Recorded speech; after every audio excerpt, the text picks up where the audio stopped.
Hello and welcome back to the United Devils YouTube channel. Today we're going to be looking at something slightly different, and we're going to be looking at the top 5 most likely Premier League players to leave this summer. At number 5 is Jesse Lingard. The Manchester United midfielder has obviously been struggling for form pretty much since the World Cup finished, and has failed to score a Premier League goal since December 2018, which is genuinely shocking from someone who is so highly regarded in both Southgate and Mourinho's mind, especially in the season where United finished second. However, he has fallen down the pecking order due to poor form and the signings of Fernandes and James, as well as the return of Pogba and Rashford to fitness will probably mean that he is going to be a bench player for the next 9 games, and even in the FA Cup matches I don't see him starting many, if any, of those. So he does seem to be either set to be a squad player for next season or even further down the list. The fact is that he did hire a new agent, Mino Raiola, which is normally a way to signify that you want to move.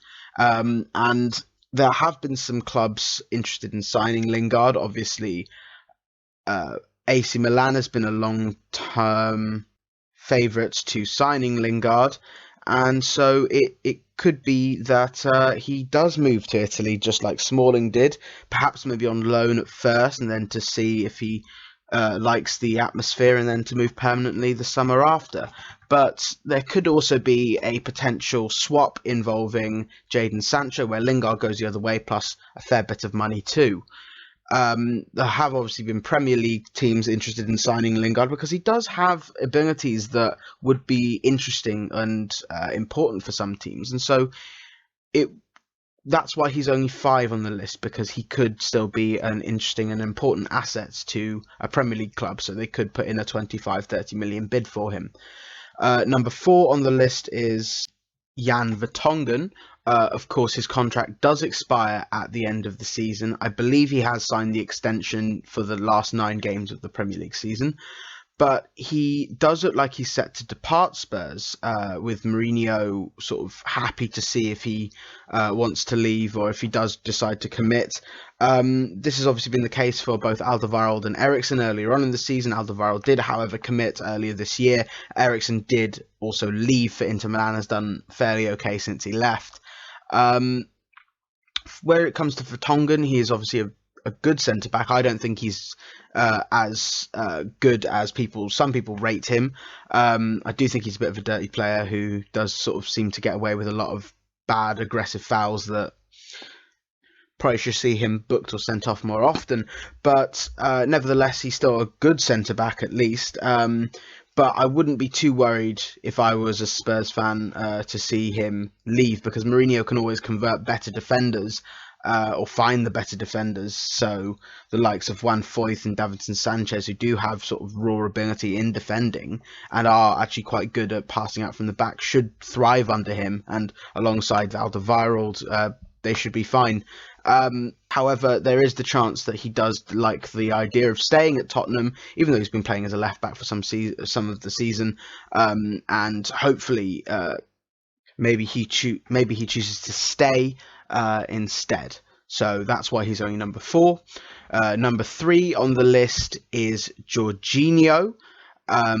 Of course, Jorginho had a stuttering start to his Premier League career under Maurizio Sarri last season, because he was told to basically create every start of an attack, and so teams found that out, pressed him, and Chelsea basically were rendered toothless. So that was obviously an issue in his first season. In his second season, however, under Lampard, he seemed to play a lot better. He's played in a little bit more advanced role, maybe alongside Kante, so he doesn't have to do all the defending and all the ball playing himself. And he's actually played really, really well this season. I think he's sort of shown the quality signing he was supposed to be last season.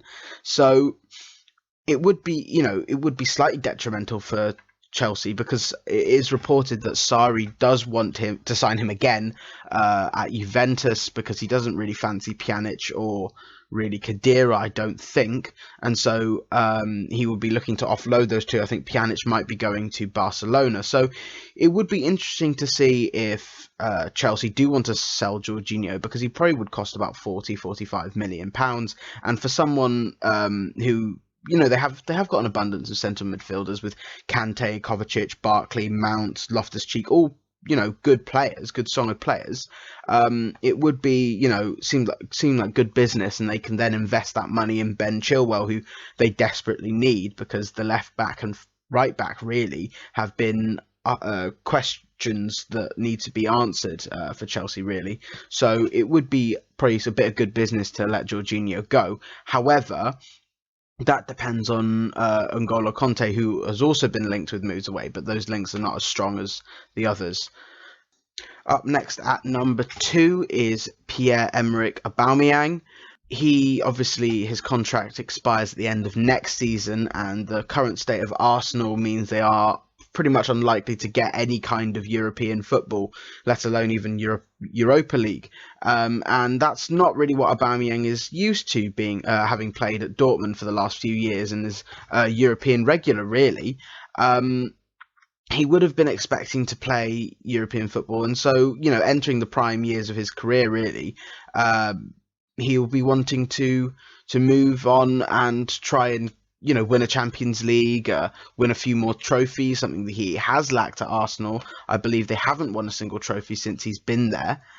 And so you can see why he'd want to move, and he would apparently, his price tag has gone from 100 million to 50 million, from 34 and now down to 20, it would seem. And for a player of his caliber, any team would snap him up, and it seems that Real Madrid would be interested in signing him. PSG are also a likely candidate. Manchester United have been linked with him in the last few weeks, but I doubt that's actually going to happen, really, because Arsenal will probably want to up the transfer fee if that is the case. So I can see him moving abroad. It's just whether you know, a right price is found, and if teams actually have the financial provisions to afford him. But at number 1 is another Manchester United player. It is the centre-back Chris Smalling. I think it's pretty clear that Chris Smalling is going to be leaving the club, and it is almost certain that it will be to Roma. Of course, he spent this season on loan there, after being told he wouldn't be guaranteed a first-team position, with Maguire and Lindelof set to be the starting pair, and they've done very well. So it doesn't seem like Smalling's going to be getting back into the team anytime soon, especially with Bailly and Tuanzebe coming back to fitness, and hopefully they can keep their they can keep fit for the rest of the season and for next season as well. So it looks like Smalling is going to be leaving, and it will probably be Roma as well, because they are very keen to have him back, because he has done really well for them. And it just seems like that Smalling needed to step out of the spotlight a little bit to perform his best. So it's a good result for both teams, because United get about 20 or 25 million that they can then spend on players, because obviously the money may not be available straight up because of the incompetence and carelessness of the owners, obviously. So might have to rely on selling a few players before we can buy the likes of Grealish and Sancho. So it would be interesting to see how much that United can get for Smalling, and go from there. Obviously, honourable mentions are Emiliano Buendia, who's obviously created the second most chances in the Premier League, I believe, 7 assists this season for Norwich, and would be, you know, relatively cheap for any team to snap up, especially, I believe, Valencia and Villarreal are linked with him.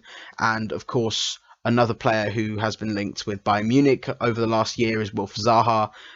Maybe his price tag will go down due to the financial deficits of the lockdown, but it looks like he will want to move to a bigger club and maybe compete in the Champions League.